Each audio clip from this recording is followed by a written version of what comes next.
ሰላም ጤና ይስጥልኝ። ቀይ ቡቃያ ክፍል 11ን ይዤላችሁ መጥቻለሁ። ቪዲዮውን ከመጀመራችሁ በፊት ሰብስክራይብ በማድረጋችሁን እርግጠኛ መሆን እንዳትረሱ። ስለምትከታተሉኝ አመሰግናለሁ። ነገር ግን ነገሮች በዚያው አልቀጠሉም። ያንኑ ምሽት ሰሌን ከሄደች በኋላ ክሮይ ሁለት ሴቶችን ወደ ኤልካን ቤት ይዞ መጣ። ክሮይ ዲጄ በትክክል ማን እንደሆነች ምንም አይነት እውቀት ስላልነበረው ወደ ኩሽና እንድትሄድና የወይን ጠርሙሶቹን እንድትከፍት አዘዛት። ዲጄ ከኩሽና ስትመለስ ግን ካልጠበቀችው ነገር ጋር ተጋፈጠች። አንደኛዋ ሴት ከኤልካን ጋር በጣም ተቀራርባ አየቻት።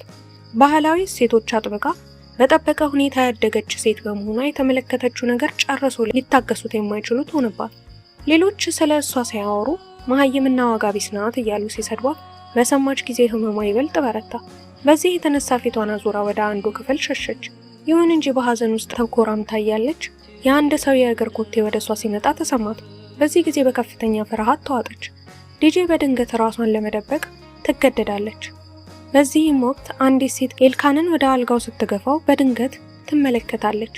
በአይኖቿ ፊት የሚፈጸመው ይህ ድርጊት ልቧን የሚሰብርና ለማየት የሚከብድ ቢሆንም ነገር ግን እንዳደሉ ነው በዚያው ቅጽበት ክሮይ በሩን ያንኳኳል።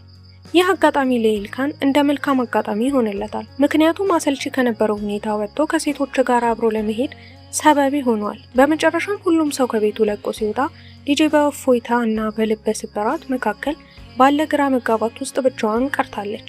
ዲጄ በቤቱ ውስጥ የነበረውን ዝርክርክ ነገር በሙሉ በሚገባ ካጸዳች በኋላ የተጠራቀመውን ቆሻሻ ለመጣል ወደ ውጭ ትወጣለች።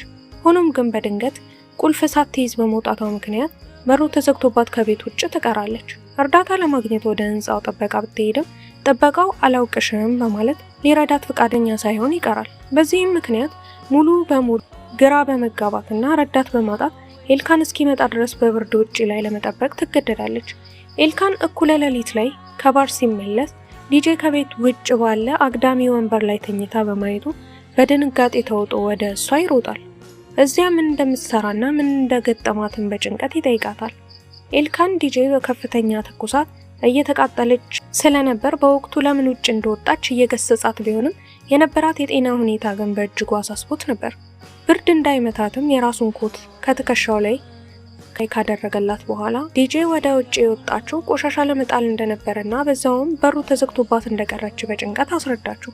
ኤልካን በሁኔታው ልቡ ተሰብሮና አዝኖ እቅፍ አድርጎ ወደ ላይኛው ፎቅ ይዟት ወጣ። ከዚያም ትኩሳቷን በውሃ ለማቀዝቀዝ ጥረት አደረገ። ዲጄ በረጠበው ልብሷ እንዳትቆይም ሊቀይርላት ቢጠይቃትም እሷ ግን በአክብሮትና በትህትና ከክፍሉ እንዲወጣላት ለመነችው። ኤልካን ዲጄ ባለችበት ሁኔታ ብቻዋን ትቷት ለመሄድ እንደማይችል ስሜቱን ይገልጻል። እሷም ላለማየት ቃል በመግባት ፊቱን ወደ ኋላ አቅጣጫ ቢያዞርም ዲጄ ግን እሷን ለማየት ምንም አይነት መብት እንደሌለው በመግለጽ ትከራከራለች። ኤልካን ዲጄ የህግ ሚስቱ መሆኗን በማስታወስ መልስ ሲሰጣት ዲጄ ግን በቁጣ ተሞልታ የህግ ሚስት ከሆንኩ ታዲያ ያን ሁሉ ነገር ከሌላዋ ሴት ጋር እንዴት ልታደርግ ቻልክ በማለት ትጠይቀዋለች። ኤልካን ግን ግራ በመጋባት የትኛዋ ሴት በማለት ጥያቄውን በጥያቄ ይመልሳል። ዲጄም ሁሉም ነገር አይቻለው በማለት መለሰችለት። ኤልካን ግን በእሱና በማንኛውም ሰው መካከል ምንም አይነት ነገር እንዳልተፈጠረ አጥብቆ ተከራከረ። ከዚያም ለዲጄ ፎጣ አከናነባትና ሌላ ልብስ እንደሚያዘጋጅላት በመግለጽ ወደ ውጭ ይወጣል። ኤልካን ቡኬ የተባለችው እጮኛ እንዳለችው የሚገልጹ ወሬዎች ተሰሙ። አንድ ሰውም ደግሞ ኤልካን በቅርቡ እህታቸውን እንደሚፈታት ለቤተሰቦቿ ሄዶ ነገራቸው። በዚህም መሃል ግን ኤልካን የታመመችውን ዲጄ በመንከባከብ ላይ ነበር። እስካሁን ድረስ ከቆያችሁ ስራዬን ወዳችሁታል ማለት ነው። ስለምትከታተሉኝ አመሰግናለሁ። ሰብስክራይብ በማድረግ አበረታቱኝ።